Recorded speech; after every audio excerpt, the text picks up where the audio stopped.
Assalamualaikum akan disampaikan oleh Bismillahirrahmanirrahim. Assalamualaikum warahmatullahi wabarakatuh. Waalaikumsalam warahmatullahi wabarakatuh.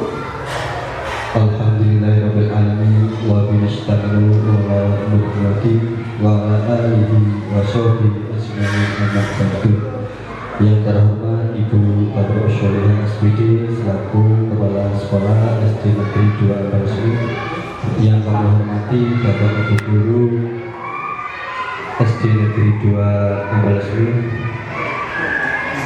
kami ucapkan terima kasih banyak sudah meluangkan waktu menyempatkan untuk mengikuti belajar bersama dengan saya nantinya dan Pak Sarwono dalam acara destinasi menyebarkan pemahaman dan pengalaman penerapan budaya positif.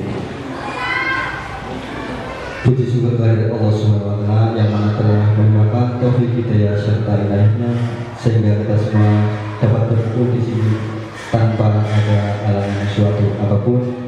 Shalawat dan salam juga kita sanjungkan kepada baginda Nabi Agung Muhammad Sallallahu Alaihi Wasallam, yang mana kita semua pastinya tunduk syafaat beliau besok di hari kiamat, dan semoga kita semua termasuk umat beliau yang selalu berbahagia tentunya di dunia dan sampai di akhirat.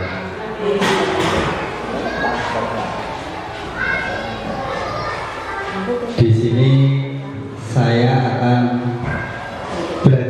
belajar bersama, bukan berarti menggurui, karena ini apa yang saya peroleh di pendidikan guru penggerak saya sampaikan panjenengan biar nantinya kita bisa sharing bersama-sama, dan apabila nanti dalam saya memahami materi tersebut kurang maksimal karena di sini sudah ada para senior, mohon nantinya diluruskan, kita diskusikan bersama-sama, karena memang kapasitas daya serap saya segitu.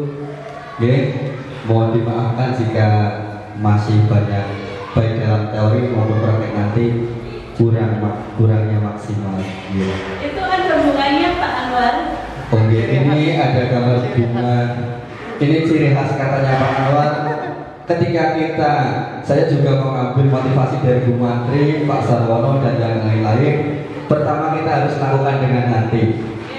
Kita harus ikhlas. Yang kedua kita harus bahagia, Bu. Bahagia itu disimbolkan dengan bunga. Itu tadi yang menaruh bunga Pak Anwar. Bunga itu simbol kasih sayang. Jadi rasa kasih sayang Pak Anwar sebagai teman tidak hanya memberikan bantuan, dorongan serta motivasi, tapi berani mengeluarkan segala sesuatu yang dia miliki untuk kemajuan SD 2 Resmi. Ini belum ada bunganya ya. Nah, sebelum kita ke sesi materi, terlebih dahulu kita melakukan ice breaking untuk pemanasan otak. Nanti kita lihat, jangan dibaca, tapi kita lihat warnanya. Warna apa ini? Hitam, ya betul. Lanjut dulu. Warna apa? Pak Budi jangan suruh jawab. Warna apa Pak Budi? Yang mana? Ini Hijau. hijau. Betul apa salah? Salah. Yang betul warna apa Bu? Warna biru. Biasanya kalau Biru. yang tidak bisa salah ketika melihat warna yang ada gambarnya Pak Presiden itu pasti tidak salah. Lanjut Bu. Warna apa? Kuning. Kuning. Ya. Lanjut. Apa? Warna apa? Hitam. Warna apa, Bu? Ya. Lanjut. Nah, di sini untuk mempelajari budaya positif kita harus tahu konsep utama dari budaya positif itu apa saja ya. Di sini ada kebutuhan dasar, posisi kontrol manusia, keyakinan kelas dan segitiga restitusi, ada motivasi perilaku manusia, disiplin positif, perubahan paradigma belajar.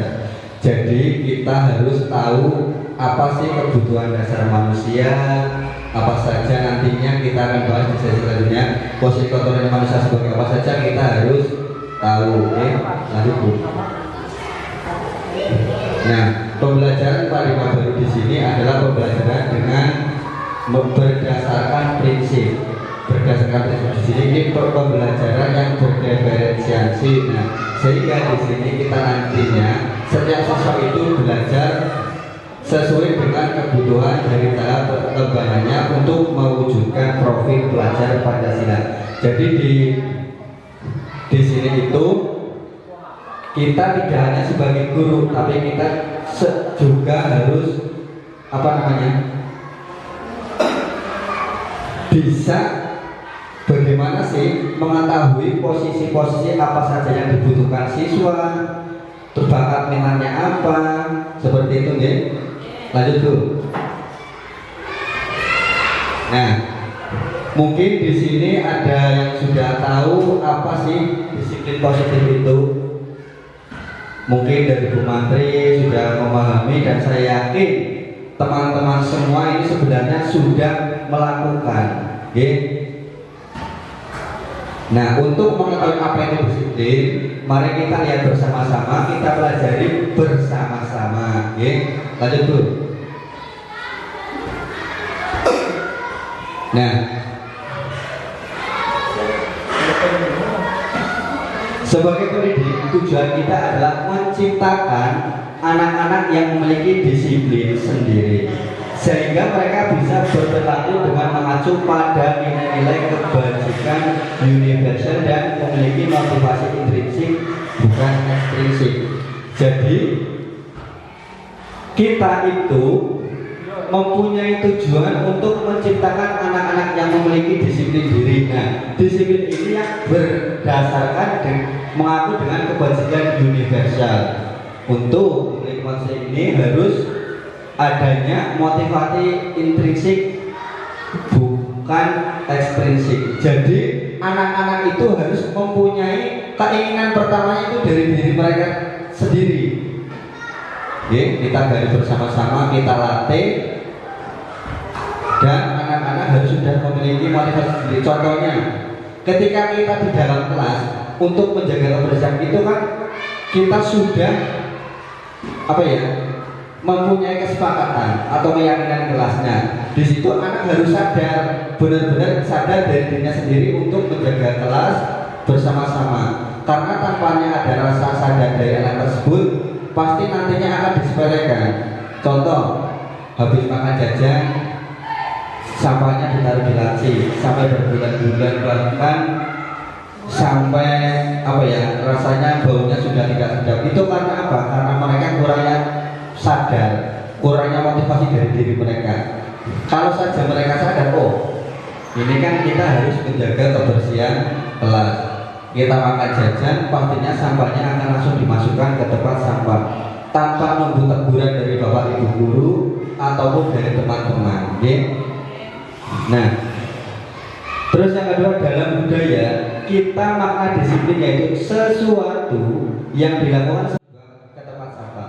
Tapi kalau kita biasa taruh di laci, besok-besok, itu pasti akan tertekan karena teman-teman banyak, buang sampah harus di depannya, jangan di laci, Pak. Dari bapak ibu gurunya juga mengingatkan, jadi rasanya itu tertekan, seperti diawasi, seperti diwakili. Awalnya kadang kan pak gurunya, bu gurunya kalau mengingatkan dengan nada tinggi, sampah yang di tempat sampah, bisa seperti itu, seringnya seperti itu, jarang sekali. Itu yang saya lakukan, sampahnya dimasukkan ke tempat sampah ya, itu jarang. Biasanya dengan nada tinggi kalau saya pribadi. Mungkin kalau dari bapak guru lain diles-les dulu, sampah gue lebok nang tempat sampah aja nang laci. Ada yang seperti itu ya Bude. Nah, selanjutnya disiplin positif merupakan salah satu cara penerapan disiplin yang bertujuan untuk menumbuhkan kesadaran serta memberdayakan anak untuk melakukan sesuatu tanpa paksaan, ancaman, dan hukuman.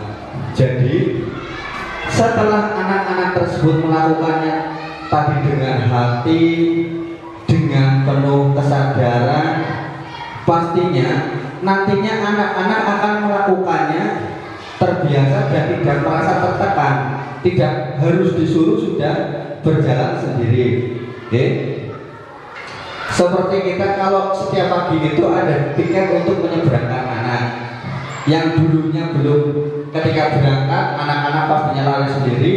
Kalau sekarang sudah dibudayakan dengan 5S, juga sudah salaman dengan senyum sapa salam, rasanya lebih nyenang. Yang dulunya seperti saya biasanya berangkat siang, Pak Is sekarang piket berarti harus berangkat pagi, siang, seperti itu.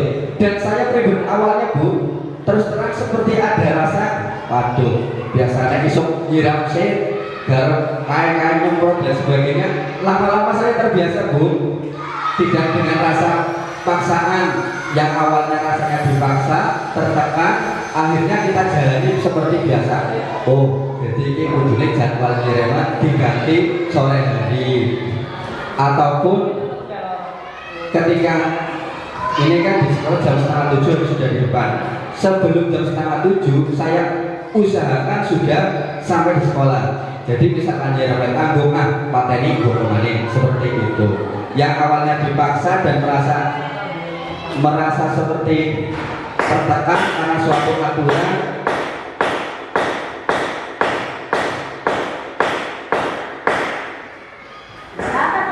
dengan akhirnya sudah terbiasa dan sampai saat ini pun masih berusaha, belum sepenuhnya bisa seperti bapak ibu guru yang lain langsung cus setiap jam 6:30 sampai. Kadang juga masih molor, kadang juga kegasikan ya Banu, kadang bisa kegasikan, kadang jangan, karena memang kadang yang namanya orang itu ada acara yang tidak terduga seperti, tapi kita berusaha untuk mematuhi aturan yang ada seperti itu. Ya, lanjut. Nah, di sini kebutuhan dasar manusia, kurang lebih kebutuhan dasar manusia itu sama. Yang pertama itu untuk bertahan hidup.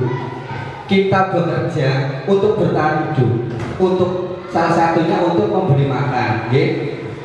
Karena kalau tanpa kita bekerja, jual mungkin nyadong berdoa setiap hari.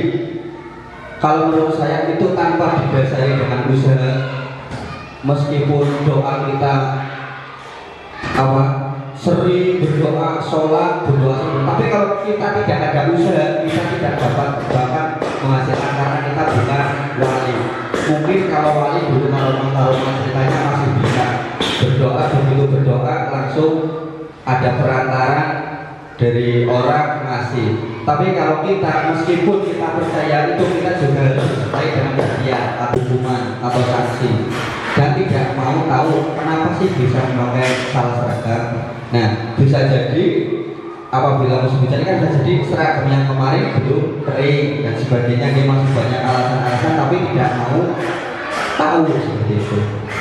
Nah, penghargaan tidak efektif, merusak hubungan, mematikan kreativitas, menghukum dengan sistem ranking, merampas hak menghargai dirinya. Nah, di sini ini memberi penghargaan tapi tidak pas. Contohnya ketika memberi, di sini ada memberi ranking, ya. Jadi biasanya ketika ada ranking kok malah yang lain yang nilainya down biasanya akan merasa lebih minder, ya. Tapi ada juga yang lebih termotivasi untuk untuk lebih giat belajar dan berarti agar nilainya bisa naik, itu ada juga. Tapi ada juga yang memang sifat karakter anak berbeda-beda, ketika melihat temannya lebih bagus akan down. Lanjut Bu.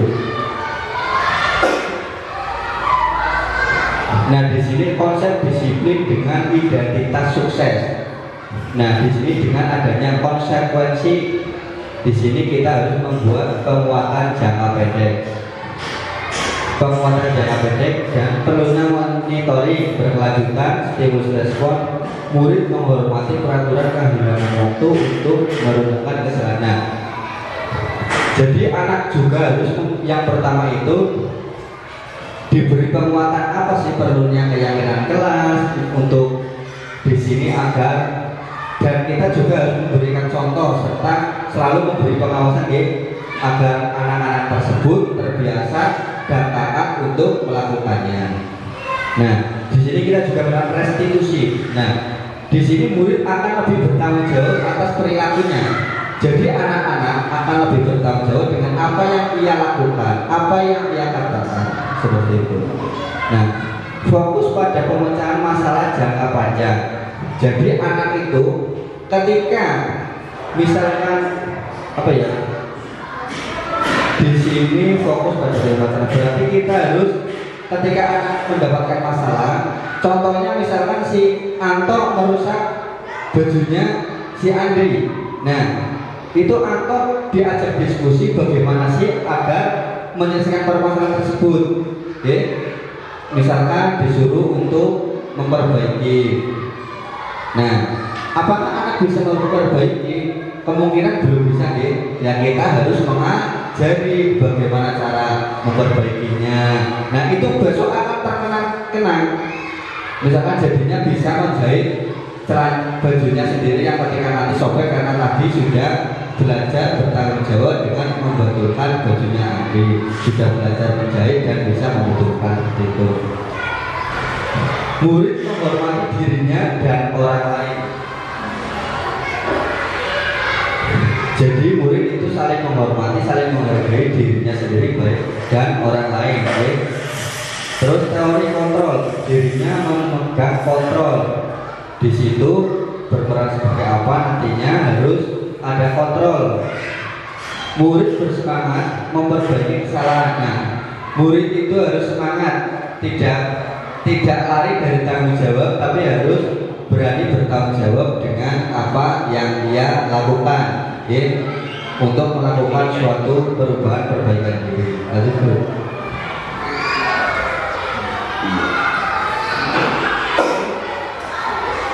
Konsep disiplin pendekatan restitusi. Di sini ada konsep-konsepnya, tidak hanya langsung berjalan, tapi harus berdasarkan dengan konsep. Nah, di sini cara menanamkan disiplin positif kepada murid. Jadi guru itu harus menanamkan orator maunya sendiri, tapi juga harus ditanamkan dan diberi contoh kalau bisa. Nah, sebelum kita selanjutnya, kita harus tahu restitusi itu apa sih? Restitusi itu adalah proses menciptakan kondisi bagi murid untuk memperbaiki kesalahan mereka. Jadi itu sebuah proses, yang namanya proses pastinya tidak mudah dan tidak singkat, harus ada tahapnya. Kita harus bagaimana sih menciptakan kondisi bagi murid untuk memperbaiki kesalahannya? Kita harus lewat prosesnya. Di sini restitusi itu proses menciptakan kondisi bagi murid untuk memperbaiki kesalahan mereka sehingga mereka bisa kembali pada kelompok mereka dengan karakter yang lebih. Jadinya kita harus melakukan proses perbaikan seperti tadi kita sudah memberikan nasihat-nasihat, memberikan pengarahan-pengarahan. Nah, dengan harapan apa? Harapannya setelah kita selesai, ketika anak ada masalah kita sudah beri bimbingan dan sebagainya, harapan kita itu anak akan kembali ke jalur yang benar. Misalkan biasanya anak yang terlalu aktifnya itu aktif ke teman, misalkan memukul atau sebagainya. Harapan kita nantinya mereka akan bisa bergandengan tangan, beriringan dan tidak saling bermusuh. Nah, di sini ciri-ciri restitusi itu ada menebus kesalahan namun belajar dari kesalahan. Menebus kesalahan, belajar dari kesalahan. Bagaimana? Ada yang bisa memberi contoh? Pak Anwar. Menebus kesalahan namun belajar dari kesalahan. Mungkin Pak Anwar bisa memberi contoh.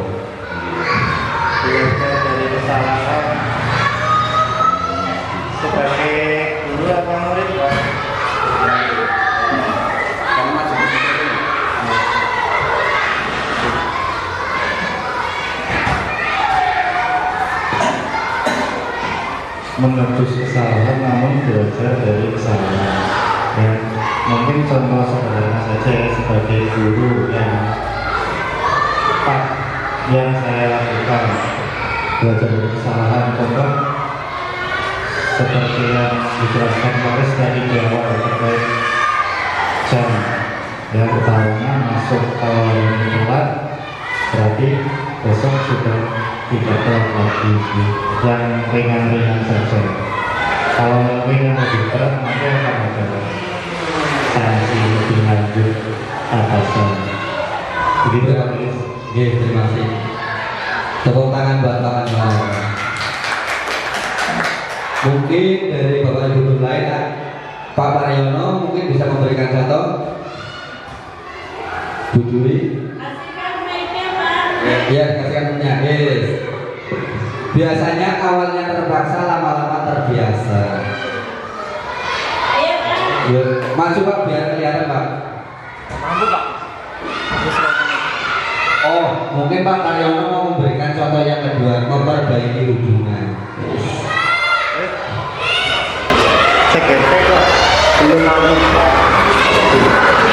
Ini monggo Pak Budi, Pak Budi. Memperbaiki hubungan ini paling hebat. Apa maksudnya? Ya, contoh memperbaiki hubungan seperti apa? Memperbaiki hubungan yang baik ya? Memperbaiki hubungan. Dengan kerja Pak, dengan istri.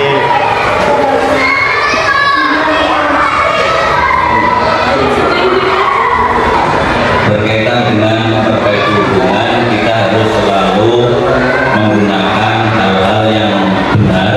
Kolaborasi. Kita lakukan untuk memberikan contoh kepada teman-teman ataupun anak-anak agar sebuah kesalahan yang sudah kita lakukan jangan diulang lagi. Kira-kira begitu Pak Iswanto. Oke, Pak Haji, terima kasih tepuk tangannya. Kita ulas lagi dari menebus kesalahan, namun belajar dari kesalahan. Seperti apa yang tadi Pak Guru Anwar sampaikan, ketika kita hari ini terlambat, besok tidak boleh terlambat lagi. Dan untuk kedepannya lebih giat, lebih rajin lah. Seperti itu, ya. Ya, untuk dari Pak Budi memperbaiki hubungan. Nah, memperbaiki hubungan tadi gimana? Kita harus meminta maaf, ya intinya kita harus meminta maaf agar hubungan kita selalu harmonis dan kita tidak boleh mengulangi lagi seperti itu. Yang ketiga ada tawaran bukan paksaan. Mungkin dari Bu Mari sendiri dikasih contoh.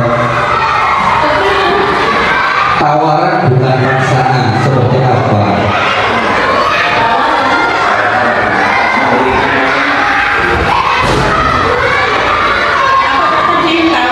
Tawaran bukan paksaan. Ya, apapun yang kita laksanakan itu bukan suatu paksaan ya Bapak Ibu. Jadi apa yang kita lakukan itu murni dari hati kita. Contohnya tadi diulang-ulang sama Pak Anwar, kemudian dengan Pak Iswanto bahwa tugas tiket pagi contohnya itu bukan berasal dari paksaan, tapi akan dari hati sendiri. Oke, terima kasih. Ya, karena memang tawaran bukan paksaan yang dulunya kaitannya dengan tiket pagi, memang dari kepala sekolah menawarkan ya, bukan besok kita harus tiket pagi jam sekian, tapi dulu menawarkan adanya usulan untuk kita tidak lanjuti apakah dari Bapak Ibu guru bersedia atau tidak seperti itu ya. Oke. Nah, selanjutnya menuntut untuk melihat ke dalam diri. Menuntut untuk melihat ke dalam diri. Jadi intinya kita harus selalu berproses untuk apa ya? Kita lebih sadar tentang diri kita seperti itu, Bu. Selanjutnya, Bu. Oh, belum. Mencari kebutuhan dasar yang mendasari tindakan. Jadi apa sih kebutuhan yang kita perlukan untuk melakukan tindakan itu? Kita harus tahu kebutuhan apa yang kita butuhkan. Jangan hanya asal bertindak tapi tidak tahu arah tujuan dan apa yang kita butuhkan. Terus fokus pada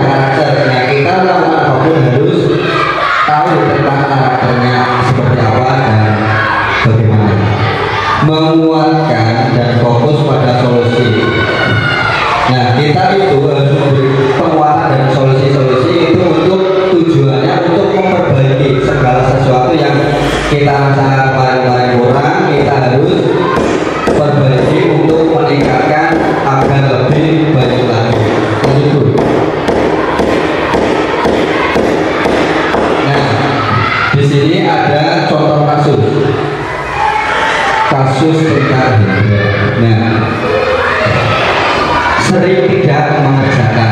Jadi contohnya di sini ada anak yang namanya Hendra itu tidak pernah mengerjakan baik PR ataupun tugas. Nah, kalau kita memberi hukuman itu, guru menghukum siswa tersebut untuk berdiri di depan kelas selama 15 menit dengan nada keras, memarahi sampai anak tersebut menangis dan takut. Itu boleh apa tidak? Tidak boleh. Jadi kita itu harus tahu apa sih penyebabnya anak tersebut tidak mengerjakan tugas, alasannya apa dan kenapa. Kita tanya pelan-pelan untuk mengetahuinya. Kalau seperti itu nanti siswa akan ketakutan. Nah, konsekuensi di sini guru memberikan konsekuensi untuk mengerjakan PR-nya di luar kelas. Guru berkata tegas dan siswa menghormati aturan kelasnya. Karena di sini sudah adanya keyakinan ataupun aturan yang ada di kelas, jadi guru hanya mengingatkan kembali. Yang pertama kita ingatkan kembali aturannya apa, karena memang di situ sudah ada keyakinan apa aturan. Bila tidak mengerjakan tugas harus dikerjakan di luarnya. Berarti anak tersebut harus mengerjakannya di luar kelas. Nah, terus restitusi ini guru menanyakan keyakinan kelas dengan siswa menyelesaikan masalahnya sendiri. Tadi kan sudah kita tanyakan ya keyakinan kelasnya apa saja dan bagaimana, kita tanya bagaimana caranya untuk menyelesaikannya. Nanti siswanya akan sadar kalau sudah ingat, oh ini keyakinan kelasnya kalau tidak mengerjakan harus dikerjakan di luar. Berarti anaknya langsung sadar, oh iya berarti saya harus keluar tanpa guru dorong-dorong, tanpa guru kirim-kirim, tanpa guru marah-marah, sudah sadar dengan sendirinya. Nah, guru terbuka dan siswa menghormati dirinya dan orang lain. Guru itu harus terbuka, tidak boleh langsung. Intinya kita jangan langsung marah-marah, tapi kita harus tahu sebab akibatnya terlebih dahulu. Begitu. Nah, di sini kita ada posisi kontrol restitusi. Sebagai apa kita di sini? Di sini kita berbeda-beda. Mungkin di satu tempat, satu orang, satu pekerjaan, bisa jadi di situ posisi kontrolnya berbeda-beda. Ada yang bisa merangkap sebagai manajer, ada yang merangkap manajer dan hukum, ya. Kalau di sini itu ada 5 posisi kontrol. Ada manajer, pemantau, teman, pembuat rasa bersalah, juga penghukum. Nah, seperti yang dimiliki Bu Palswa itu posisi kontrolnya banyak. Karena apa? Beliau itu pimpinan kita. Nah, di sini beliau juga sebagai manajer bisa jadi manajer, pemantau biasanya kayak sing mangkate urung tertib, ya bisa, ataupun memimpin bisa. Kalau memberi hukuman tidak, karena beliau tidak pernah menghukum. Jadi dalam satu tempat, satu pekerjaan itu bisa banyak posisi. Sepertinya kalau seorang guru di kelas sebagai wali kelas itu juga bisa banyak posisi. Bisa sebagai pembuat rasa bersalah, bisa penghukum. Ada menghukum apa tidak? Tidak ya, kita tidak pernah menghukum. Terus manajer bisa memanajer kelas yang berjalan dengan bagus. Pemantau, kita juga mantau bagaimana perkembangan anak didik kita, ya. Teman, kadang teman, yuk Pak Anwar kita nyebrang bareng.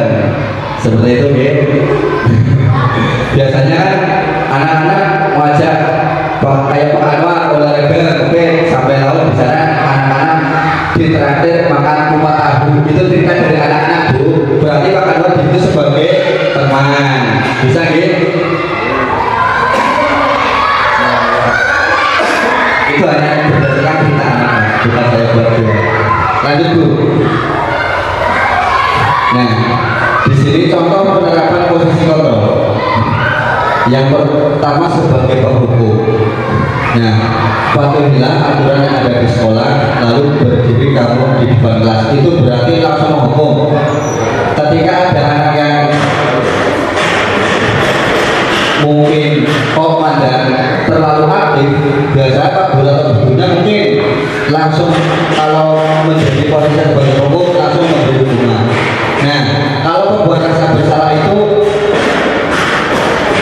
hanya memberi peringatan ya, akhirnya anak tersebut menjadi oh iya aku sing salah, orang belum garap PR. Dengan sendirinya anak akan merasa bersalah tanpa harus dimarah-marahi, sudah sadar dirinya. Sebagai teman, ayolah saling jaga ketertiban bersama buat gugur bangga. Kali ini tidak apa-apa kamu salah. Ya, seperti itu. Jadi bu gurunya itu tidak marah-marah meskipun anaknya salah, tapi hanya berkaitan biar besok menjadi lebih baik, seperti itu.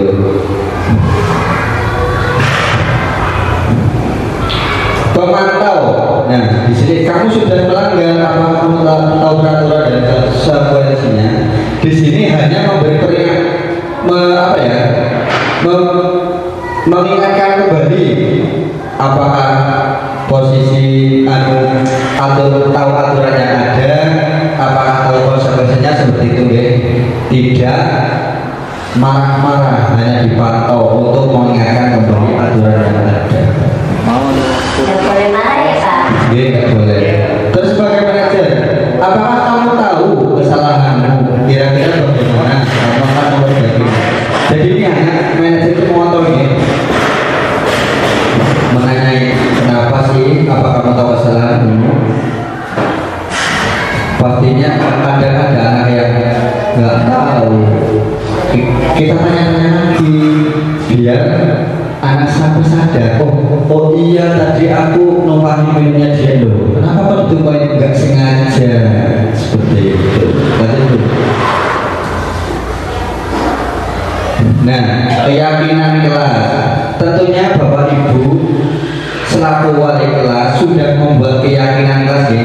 Keyakinan kelas itu sama saja dengan aturan kelas. Apa saja yang akan dilakukan di kelas. Nah caranya bagaimana? Tentunya kita harus mendiskusikan tentang peraturan.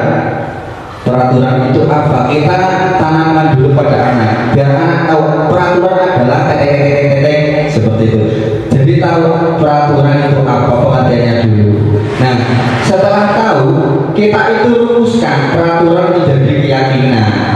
Ya, mungkin dari beberapa anak ada yang lupa tidak boleh membuang sampah di dalam kelas. Kita cetuskan dulu, Pak.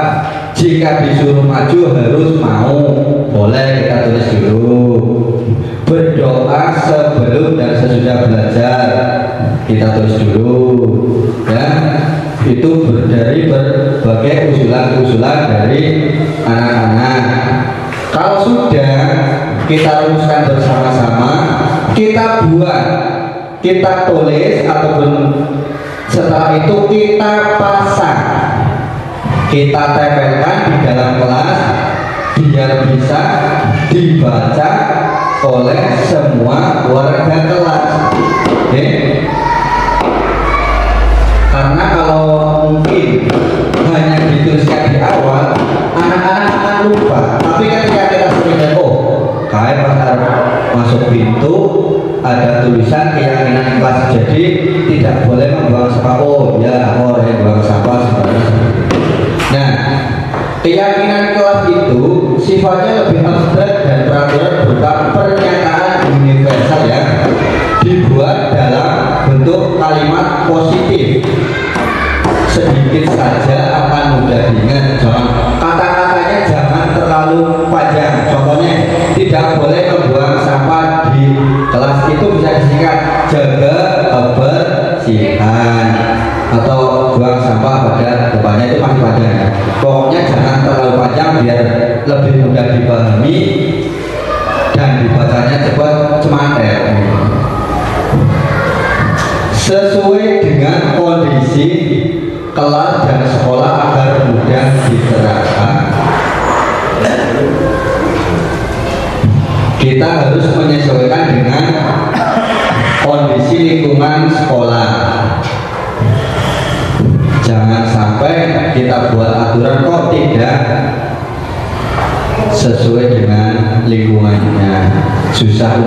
bicarakan. Terus semua warga kelas dilibatkan saat membuat keyakinan kelas. Nah, di sini diusahakan semua kelas, warga kelas itu saat membuat harus ikut terlibat, jangan hanya perwakilan misalkan beberapa anak itu tidak, kita harus melibatkan semuanya biar nantinya kita lebih greget dalam melakukan, dalam menjalankan peraturan yang ada. Lanjut dulu. Nah, di sini contoh keyakinan kelas. Di sini saya tuliskan beberapa contoh dan mungkin Bapak Ibu lebih kreatif lagi, lebih inovasi untuk membuat keyakinan-keyakinan. Nah, di sini ada tidak membuang sampah, tidak membuang sampah sembarangan. Bisa disingkat jagalah kebersihan, tidak mengganggu teman. Itu bisa dengan saling menghormati, bisa gitu. Tidak terlambat, tertib, ya. Tidak terlambat masuk kelas, tertib bisa. Mengucapkan salam saat masuk kelas, bisa ya. Terus tadi itu. Nah, segitiga restitusi. Segitiga restitusi adalah proses penciptaan kondisi bagi murid untuk memperbaiki kesalahan mereka sehingga mereka bisa kembali pada kelompoknya. Jadi segitiga restitusi itu adalah proses kita untuk menyadarkan, untuk memperbaiki kesalahan agar bisa berjalan ke kelompoknya atau sesuai jalur yang ada, sesuai relnya. Lanjut tuh. Nah, segitiganya ada seperti ini. Yang pertama itu menstabilkan identitas, terus menanyakan keyakinan, terus ada validasi tindakan yang salah. Lanjut.